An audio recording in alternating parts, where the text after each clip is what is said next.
prescripcionenfermera.com. Tema 24. ¿Cómo desarrollar un nuevo NIC?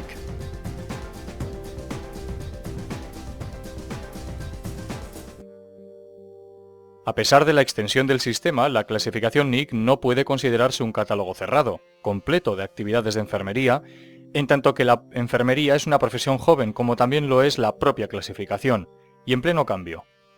La clasificación NIC incluye intervenciones de todo el espectro competencial de enfermería, pero no puede decirse que lo complete. El práctico, que utilice la NIC, puede encontrarse con carencias en la clasificación para nombrar alguna de sus actividades, debiendo recurrir a otras similares o más genéricas que no terminan de explicar su tarea de la forma más sencilla y deseable. Como ya se ha comentado, parte de la culpa es la falta de tiempo para desarrollar un listado completo de intervenciones. Edición tras edición, la NIC incluye un número mayor de ellas, por lo tanto sería de esperar que con el tiempo se lograra una clasificación cercana a ser completa. Sin embargo, el cambio continuo de la profesión y la creciente adquisición de nuevas competencias aleja la meta de completar la clasificación. Como sucede en los diagnósticos NANDA y los resultados NOC, las intervenciones NIC son desarrolladas por y para enfermeras, con lo que detectar alguna carencia en la clasificación no es sino una oportunidad de desarrollar y presentar una nueva intervención. Puede darse el caso de que el profesional de enfermería crea necesario desarrollar una intervención más concreta de las que ya existen para un determinado campo de actuación. Pongamos por ejemplo el NIC 6200, Cuidados en la emergencia. El profesional que trabaja en el ámbito de la emergencia prehospitalaria pudiera ver necesario desarrollar una intervención específica sobre resucitación cardiopulmonar, que queda englobada dentro de la anterior como actividad, o para el NIC 0840 cambio de posición, una intervención más específica, como podría ser cambio de posición, intraoperatorio, que de hecho ya existe, el NIC 0842.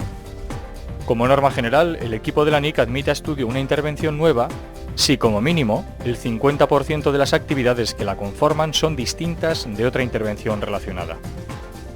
También podría suceder que se desee desarrollar una intervención absolutamente novedosa. Tanto en un caso como en el otro, se deben contemplar las recomendaciones recogidas en la Guía para la presentación de una intervención nueva o revisada en el apéndice B de la cuarta edición de la propia clasificación NIC. En dicha guía se establecen unos principios para la formulación de la etiqueta, definición y actividades de la intervención propuesta. Respecto a la denominación de las intervenciones, a la etiqueta, debe ser expresada con sustantivos, evitando verbos, preferiblemente con 3 palabras o menos, no más de 5. Cuando sea necesario se pueden utilizar en una etiqueta 2 partes diferenciadas. Por ejemplo, para concretar un área de la práctica más especializada, manejo de electrolitros, hipernatremia.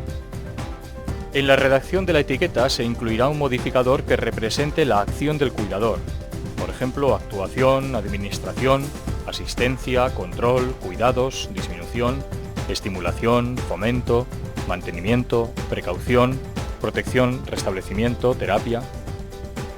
En la definición de las intervenciones se incluirá un resumen de las características más distintivas en una frase. Se deben utilizar expresiones concisas para describir el comportamiento del cuidador que no requieran de ejemplos para su comprensión. Preferiblemente evitar los términos paciente y enfermero, aunque, en caso de necesidad, es preferible paciente a cliente. Las actividades, por su parte, deben comenzar con un verbo. Ayudar, administrar, explicar, evitar. Es preferible el verbo monitorizar a valorar, ya que la monitorización comprende un tipo de valoración que se realiza tras el diagnóstico, como parte de una intervención, no confundir con la valoración del proceso de atención de enfermería previa al diagnóstico. Mantener la actividad lo más genérica posible, evitando también el nombre de marcas. Evitar combinar 2 ideas diferentes en una misma actividad y 2 actividades diferentes que expresen la misma idea, aunque con palabras distintas. Hay que incluir todas las actividades críticas, dando una menor relevancia a las de apoyo. El listado definitivo no tiene por qué incluir todas las actividades de este segundo grupo y su extensión orientativa debe ser de 1 página como mucho. Cuando una actividad es importante pero solo se realiza en determinadas ocasiones, incluir si procede o según sea necesario en su formulación. En la medida de lo posible, presentar las actividades en el orden en que se realizarán, para llevar a cabo la intervención, y comprobar la coherencia de todas ellas con la definición. Todas las propuestas se presentarán por escrito y por triplicado con el mismo estilo de formato de la NIC. La citación bibliográfica será según el formato APA. Cuando se presenta una nueva intervención, esta debe incluir todas las partes, etiqueta, definición, actividades y bibliografía, junto con un razonamiento fundado de la inclusión, determinando en qué difiere de las intervenciones ya existentes. Si se trata de la revisión de una intervención NIC existente, debe indicarse claramente la relación entre los cambios propuestos y la intervención a modificar, bien a través de una copia del NIC en cuestión con las adiciones, supresiones y/o modificaciones, o la redacción completa de la nueva NIC acompañada de la cuestionada, justificando así su pertinencia. En cualquier caso, se debe cumplimentar el formulario de información demográfica que se incluye en el propio apéndice. Toda la documentación que hemos comentado se enviará a la dirección que aquí aparece de la Universidad de Iowa.